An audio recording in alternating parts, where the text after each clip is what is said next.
तेलंगाना की गवर्नर तमिलसाई सौंदरराजन जी, केंद्रीय मंत्रिपरिषद के मेरे साथी जी किशन रेड्डी जी,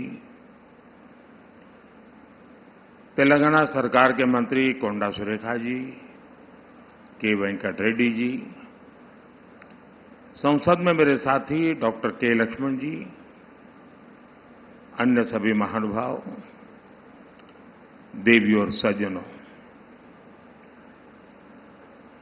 संगारेड्डी प्रजालों को नमस्कार। बीते 10 वर्षों से केंद्र सरकार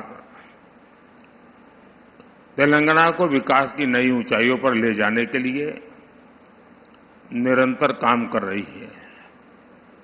इसी अभियान के तहत आज मैं लगातार दूसरे दिन आप सबके बीच तेलंगाना में हूं। कल आदिलाबाद से मैंने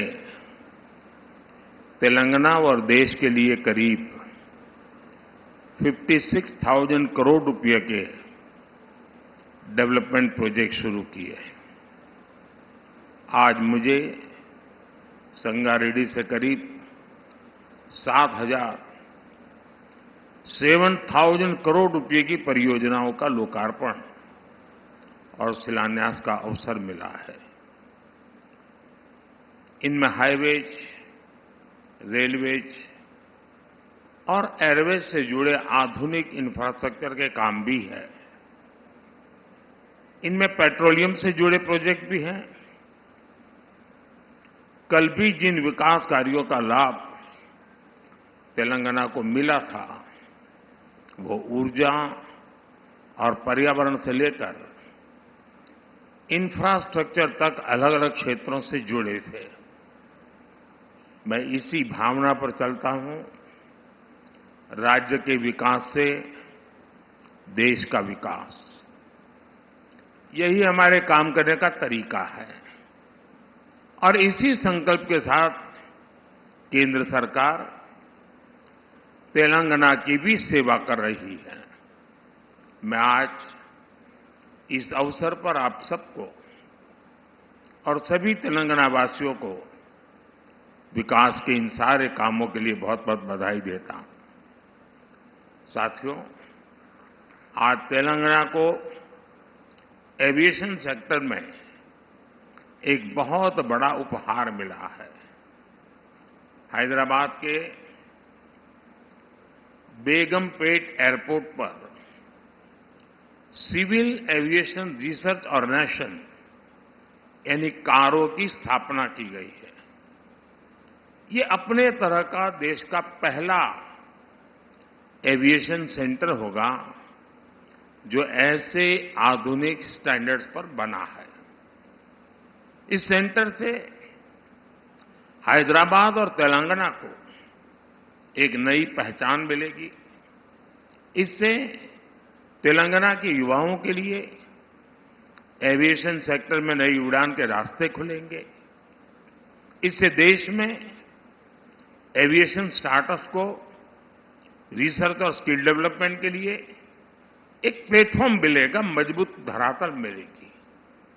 आज भारत में जिस तरह एविएशन सेक्टर नए रिकॉर्ड बना रहा है, जिस तरह पिछले 10 वर्षों में देश के एयरपोर्ट की संख्या 2 गुनी हुई है, जिस तरह इस सेक्टर में रोजगार के नए अवसर बन रहे हैं, इन सभी संभावनाओं के विस्तार में हैदराबाद का यह आधुनिक संस्थान अहम भूमिका निभाएगा। साथियों, आज 140 करोड़ देशवासी विकसित भारत के निर्माण के लिए संकल्पबद्ध है और विकसित भारत के लिए आधुनिक इंफ्रास्ट्रक्चर का होना उतना ही जरूरी है। इसलिए इस साल के बजट में हमने इंफ्रास्ट्रक्चर के लिए 11 लाख करोड़ रुपए दिए हैं।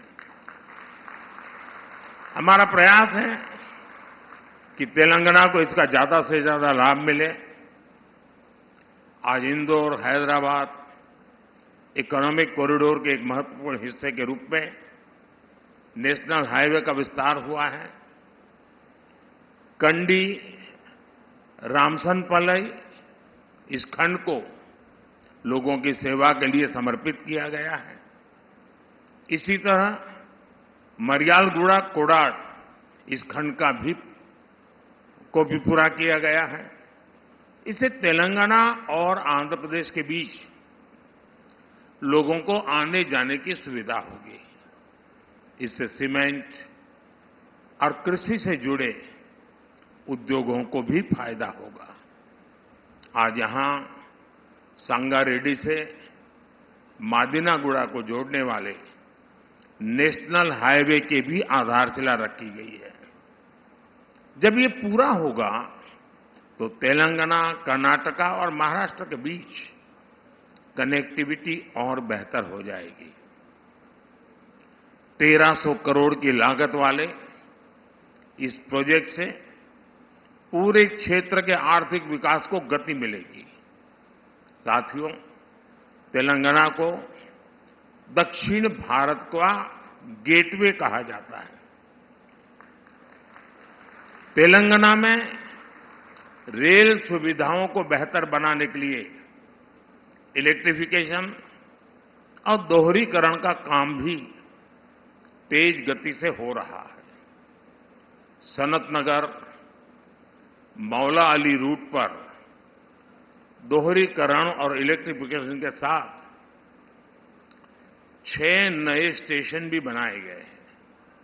आज यहां से गढ़केसर लिंगमपल्ली के बीच एमएमटीएस ट्रेन सर्विस को भी हरी झंडी दिखाई गई है।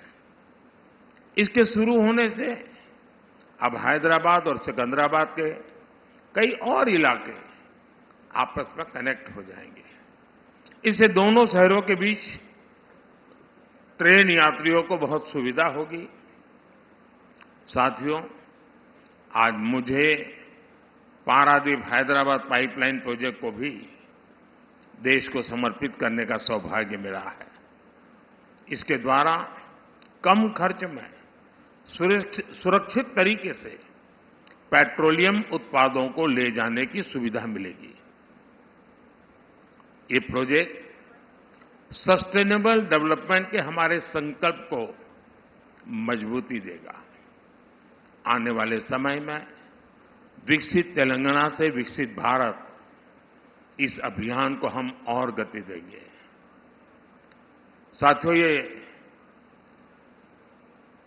छोटा सा सरकारी कार्यक्रम यहां पूर्ण हो रहा है। मैं अभी पास में ही जनता जनार्दन के बीच जाऊंगा। वहां भी लोग बहुत कुछ इन विषयों में सुनना चाहते हैं।